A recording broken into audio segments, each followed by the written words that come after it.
Yaorana et bienvenue sur Jurismana. Aujourd'hui, nous allons rapidement examiner la nature de l'autorité parentale.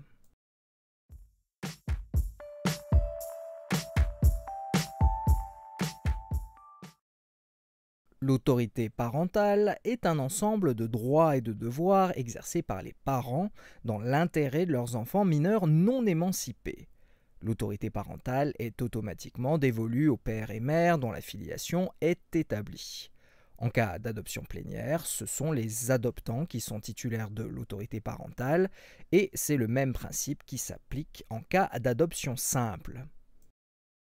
Les dispositions applicables à cette fonction d'autorité parentale sont d'ordre public.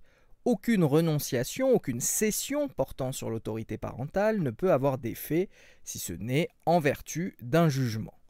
En outre, ce n'est pas une tutelle, au sens où celle-ci vient suppléer l'absence d'autorité parentale et ne joue donc que lorsque l'enfant n'a pas de filiation établie, ou alors s'il est orphelin, ou que ses parents sont privés de l'autorité parentale. C'est le juge aux affaires familiales qui est compétent pour connaître des questions relatives à l'autorité parentale. L'autorité parentale est exercée sur la personne de l'enfant et dans son intérêt. Les parents prennent ainsi les décisions pour lui tout en l'y associant. L'enfant est une personne vulnérable. C'est pourquoi, à travers l'autorité parentale, les parents doivent le protéger et agir dans son intérêt et ceux de ses biens.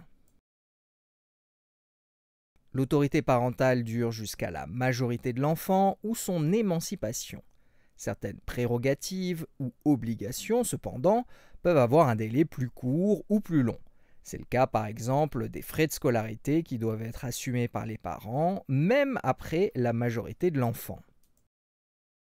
Il convient de présenter quelques exemples non exhaustifs d'attributions liées à l'autorité parentale.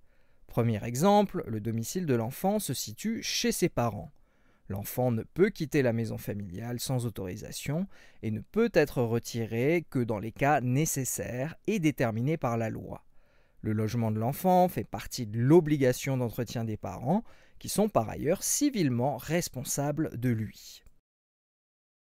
En outre, les parents doivent veiller à l'éducation scolaire de l'enfant, et ce, même au-delà de l'âge, ne rendant plus la scolarité obligatoire comme nous l'avons déjà vu.